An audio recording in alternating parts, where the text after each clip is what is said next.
Hello and welcome to the Occult Book Review. This week I'm going to talk about Carlo Ginzburg's work, The Night Battles, Witchcraft and Agrarian Cults in the 16th and 17th centuries. I've been writing about this book quite a lot over on my Circle Stories page, and I think it's a book that probably belongs here as well. It strikes me as well that most of these videos, I should say, are not reviews as such, because the books I talk about are classics anyway. They don't need me to kind of give them a recommendation, but it's just a case that it was a title that I came up with in order to talk about books that I was either reading at the time or that had an impact on my own writing and thinking. So Ginzburg's work certainly has, and in all kinds of ways, because it's very much related to Irish folklore, and I'll go into that later on.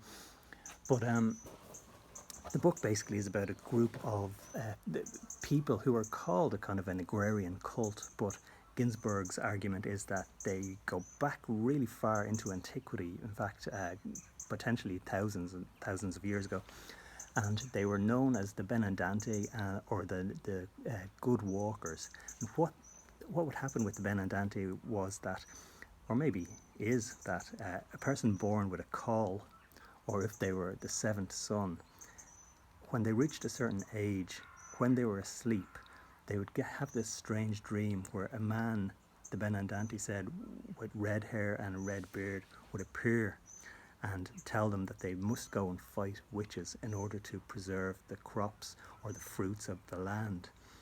And they would spirit travel, which is quite it's related to Asian shamanism in some ways, but related to, all native and indigenous cultures that have this kind of folk aspect where they have nocturnal spirit flights and they come into contact with supernatural creatures and people. For the Inquisition, though, it was very much a case that they thought the Ben and Dante themselves were devil worshippers, or taking part in a witch's sabbat. So over the centuries, they have become associated with this kind of idea that they meet to worship the devil and poison the land and so on. But for the Ben and Dante, they were doing the opposite. Some of the testimonies they gave, and that Ginzburg draws from, certainly seem to be an attempt to appease those who had captured them. So they do insert some Christian iconography and terms, but when you see their first the first time they're captured, that's not really there. It's only when they realize that they need to say these things in order to escape with their lives that it becomes quite mixed up. But there are cases then around Europe, which Ginzburg writes about, which tie the Ben and Dante to much older forms of spirit travel. He talks about a particular man who would say he would turn into a wolf, for example.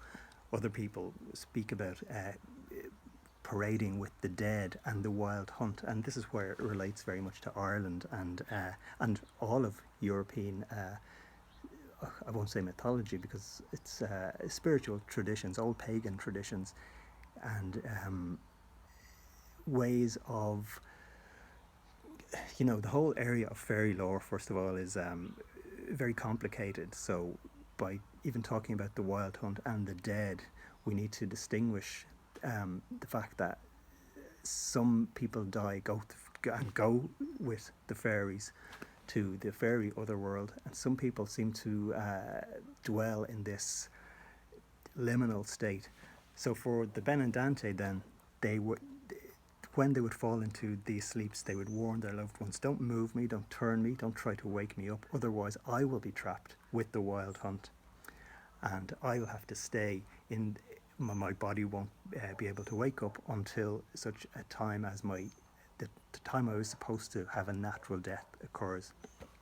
We can see links to the Reverend Robert Kirk, who was taken by fairies as well, and he was able to come to his nephew, in some accounts, in a dream, and tell his nephew that he needed to, he would make one appearance, and if the nephew could carry out a particular task, throw something from an altar at him, he would rescue him from this twilight state but if the nephew did not do it, he would be doomed to stay in fairy forever. And of course, the nephew gets such a shock when he sees Kirk that he forgets to do it, and Kirk is stuck with the Wild Hunt forever. So there are connections then to Margaret Murray's ideas in The God of the Witches, but Ginzburg does have the more scholarship to back himself up, even though sometimes some people say that I'm a bit too kind to Murray. I do understand all the problems with her work, but I also do believe that there were ancient pagan fertility cults. That's what they're called. I don't call them that. But there was a type of indigenous magic and spirituality. But unlike Murray, I don't believe that it was all connected and one part of one cult. I just think these things occur spontaneously.